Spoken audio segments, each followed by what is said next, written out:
to get the tempo that I was looking for, that was one of the things that I thought about. Initial thing was taking the club head away, and my thought was keep it wide and smooth. Don't snatch it, you know. So you're moving the club head away, wide and smooth. And and it's worthy of mention this, I would never anticipate the wrist break. The wrists would break when they had to. Once you got a certain length back, third of the way back. So it really once wasn't you got a that backswing started, the wrists had to break. It wasn't a forced thought for you. It just kind of happened, and it wasn't something you were consciously thinking of. Absolutely not. It just had to happen. You know, if I kept on going back, the wrist had to go. So I would never anticipate it and do it straight from the ball flick. For me, that was a bad thing. That wasn't a natural thing to do. What was natural was you know, once I got over it, I want to propel the golf ball that way, and I want it to go as straight as I can make it go. So my lower body was actually directing the club on that downswing, but I had to make sure I got the width. For me, width was power as well. The wider the golf swing was, the more powerful it was. I'm not talking about moving off the ball to do it, but I was trying to make a 90-degree full turn with my shoulders and then drive those legs, get that as much width as I could. And you know, I just discovered all these things through trial and error.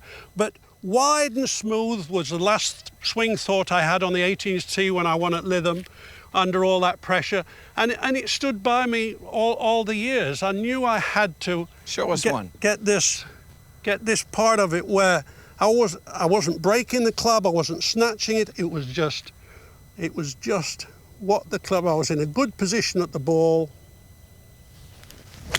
Wide and smooth.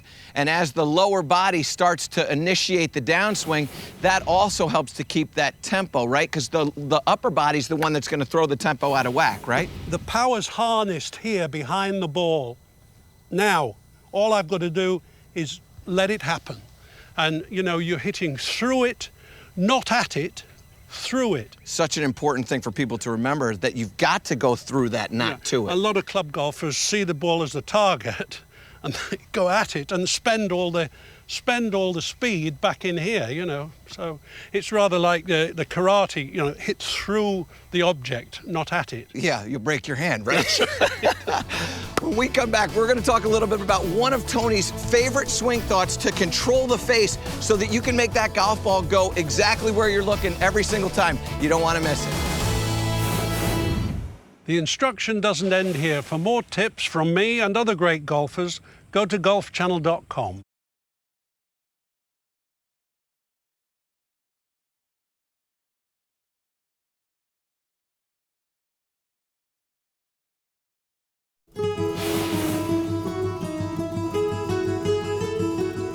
Hi, Tony Jacklin here. I want to deal with one of the great misinterpretations of golf. From the first day I started to play, I was always told, keep your head down. And I stuck to that adage.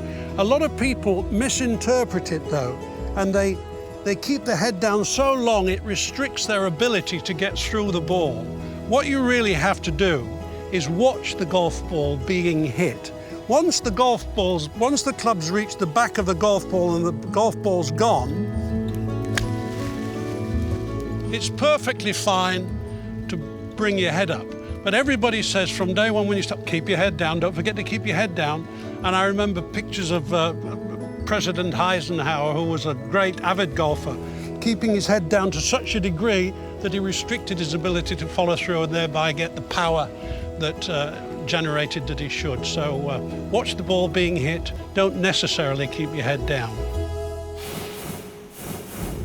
We're back on Golf Channel Academy with Tony Jacklin from the Concession Golf Club here in Sarasota, Florida. And when we headed to break there, Tony, we were talking about the importance of the face of the club and how you discovered how to make sure that that face was going really where you wanted that golf ball to go. Well, absolutely, realizing that everything's connected, you know. So the back of my left hand and that club face, in my mind's eye, were one. Wherever the back of my left hand was, that club face was. And when I was coming through the golf ball, I would carry the ball on, or the back of my left hand onto the target, knowing that the club head would be going and the ball, consequently, onto that target line. So I would feel like the back of my left hand was going onto that distant target, and I would make that my business to do. And that really gets us back to the importance of the positioning of your left-handed address, right? Because when we position it poorly, that thought's really not going to help. It comes back to fundamentals. Everything comes back to fundamentals. Don't maybe get them right, make sure that they're absolutely right. And then you don't go wrong. Assumption is the mother of all screw-ups. And you know, don't assume, check and recheck. And you know, I had one of the earliest video machines that ever came out in the early 70s. And I used to watch my swing and make comment, and I knew what I was looking for in that, and I would be checking and rechecking all the time.